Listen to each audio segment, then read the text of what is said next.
औज़ुबिल्लाहि मिनश्शैतानिर्रजीम बिस्मिल्लाहिर्रहमानिर्रहीम। बिखरे मोती 479 दज्जाल के फितने और क़यामत की निशानियां।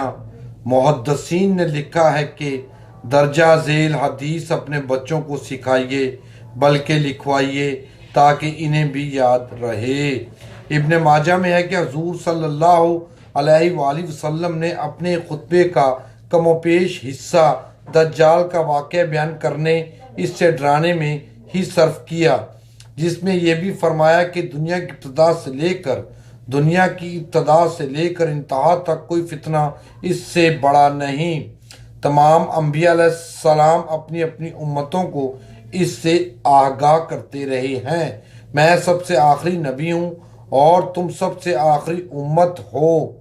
वो यकीनन तुम ही में आएगा। अगर मेरी मौजूदगी में आ गया तब तो मैं इससे निमट लूंगा, और अगर बाद में आया तो हर शख्स को अपना आप इससे बचाना पड़ेगा। मैं अल्लाह ताला को हर मुसलमान का खलीफा बनाता हूँ।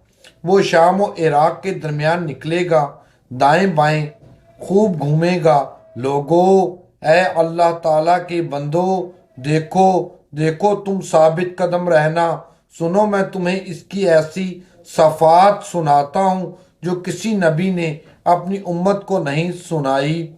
वो इब्तदा दावा करेगा कि मैं नबी हूँ, बस तुम याद रखना कि मेरे बाद कोई नबी नहीं।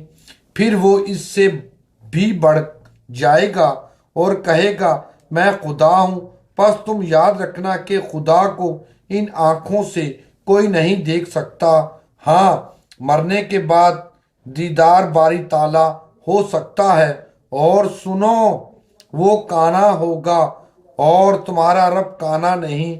इसकी दोनों आंखों के दरमियान काफिर लिखा हुआ होगा, जिसे पढ़ा लिखा और अनपढ़ गर्द हर ईमानदार पढ़ लेगा।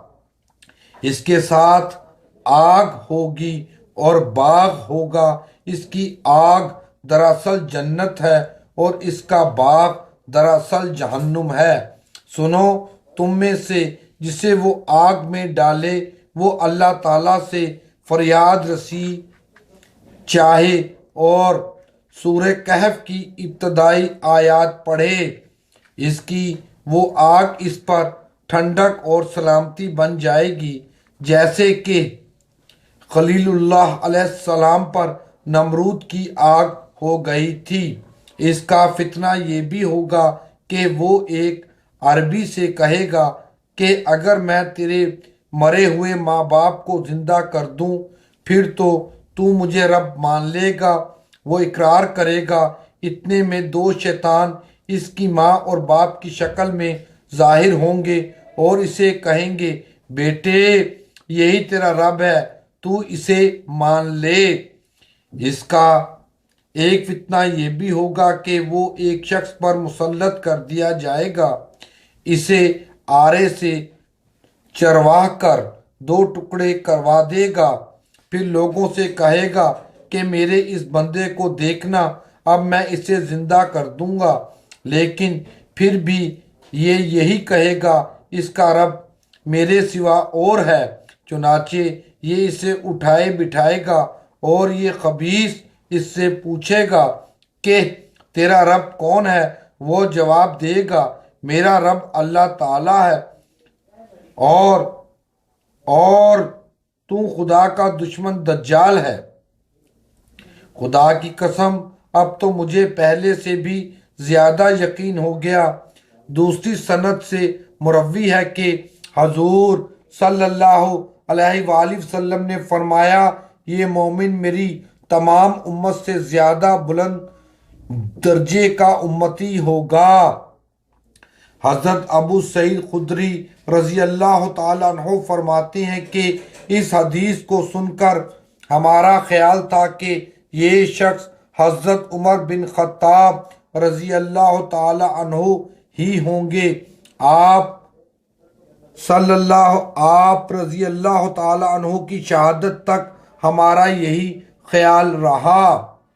हजूर सल्लल्लाहु अलैहि वसल्लम फरमाते हैं, इसका एक फितना ये भी होगा कि वो आसमान को पानी बरसाने का हुक्म देगा और आसमान से बारिश होगी। वो ज़मीन को पैदावार उगाने का हुक्म देगा और ज़मीन से पैदावार होगी। इसका एक फितना ये भी होगा कि वो एक कबीले के पास जाएगा और वो इसे ना मानेंगे। इसी वक्त इनकी तमाम चीज़ें बर्बाद हलाक हो जाएंगी। दूसरे कबीले के पास जाएगा जो इसे खुदा मान लेगा। इसी वक्त इसके हुक्म से इन पर आसमान से बारिश बरसेगी और ज़मीन फल और खेती उगाएगी। इनके जानवर पहले से ज़्यादा मोटे, ताज़े और दूध वाले हो जाएंगे। सवाए मक्का और मदीना के तमाम ज़मीन मुमालिक का दौरा करेगी। जब मदीना का रुख करेगा तो यहाँ हर राह पर फरिश्तों को खुली तलवारें लिए हुए पाएगा तो सब खाह की इंतहाई हद पर जरीब अहमर के पास ठहर जाएगा। फिर मदीने में 3 भौचाल आएंगे। इस वजह से जितने मुनाफिक मर्द और जिस कदर मुनाफिका औरतें होंगी वो सब मदीने से निकलकर इसके लश्कर में मिल जाएंगे और मदीना इन गंदे लोगों को इस तरह अपने में से दूर फेंक देगा जिस तरह भट्टी लोहे के मैल कुचैल को अलग कर देती है। इस दिन का नाम यौमुल खलास होगा। उम्मे शरीक रजी अल्लाह ताला अन्हा ने हजूर सल्लल्लाहु अलैहि वसल्लम से दरियाफ्त किया कि या रसूल अल्लाह सल्लल्लाहु अलैहि वसल्लम, इस दिन अरब कहाँ होंगे? फरमाया, अवलन तो होंगे ही बहुत कम और अक्सरियत इनकी बैतुल मुक़द्दस में होगी। इनका इमाम एक सालेह शख्स होगा जो आगे बढ़कर सुबह की नमाज पढ़ा रहा होगा। जब हजरत ईसा इब्ने मरियम अलैहिस्सलाम नाजिल होंगे, ये इमाम पीछे पैरों पीछे हटेगा ताकि आप अलैहिस्सलाम आगे बढ़कर इमामत कराएं, लेकिन आप अलैहिस्सलाम इसकी कमर पर हाथ रखकर फरमाएंगे कि आगे बढ़ो और नमाज पढ़ाओ, इकामत तुम्हारे लिए कही गई है। बस इनका इमाम ही नमाज पढ़ाएगा। नमाज से फारिग होकर आप अलैहिस्सलाम फरमाएंगे, दरवाज़ा खोल दो। बस खोल दिया जाएगा। इधर दज्जाल 70,000, इधर दज्जाल 70,000 यहूदियों का लश्कर लिए हुए मौजूद होगा, जिनके सर पर ताज और जिनकी तलवारों पर सोना होगा। दज्जाल आप अलैहिस्सलाम को देखकर इस तरह घुलने लगेगा जिस तरह नमक पानी में घुलता है और एकदम पीठ फेरकर भागना शुरू कर देगा। लेकिन आप अलैहिस्सलाम फरमाएंगे, खुदा ने मुकर्रर कर दिया है कि तू मेरे हाथ से एक ज़रब खाएगा तो इसे टाल नहीं सकता, तू इसे टाल नहीं सकता। चुनाचे आप अलैहिस्सलाम इसे बाबे लद के पास पकड़ लेंगे और वहीं कत्ल कर देंगे। अब यहूदी बदहवासी से मुंतशिर होकर भागेंगे, लेकिन इन्हें कहीं सर छुपाने को जगह न मिलेगी। हर पत्थर, हर दरख्त, हर दीवार और हर जानवर बोलता होगा कि ए मुसलमान, यहाँ यहूदी है, आकर इसे मार डाल। हाँ, बैबूल का दरख्त यहूदियों का दरख्त है।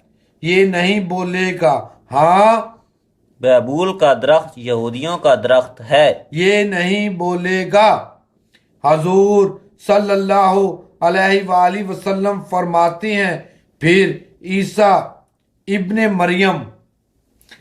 ईसा इब्ने मरियम अलैहिस्सलाम मेरी उम्मत में हाकिम होंगे, आदिल होंगे, इमाम होंगे, बाइंसाफ हों, सलीब को तोड़ेंगे, खंजीर को कत्ल करेंगे, जजिए को हटा देंगे, हसद और बुग़्ज़ बिल्कुल जाता रहेगा, हर जहरीले जानवर का जहर हटा दिया जाएगा, बच्चे अपनी उंगली सांप के मुंह में डालेंगे लेकिन वो इन्हें कोई जरर ना पहुंचाएगा, शेरों से लड़के खेलेंगे, नुकसान कुछ ना होगा, भेड़िए बकरियों के गले रेवड़ में इस तरह फिरेंगे जैसे रखवाला कुत्ता हो, तमाम जमीन इस्लाम और इस्लाह से इस तरह भर जाएगी जैसे कोई बर्तन पानी से लबालब भरा हुआ हो, सबका कलमा एक हो जाएगा,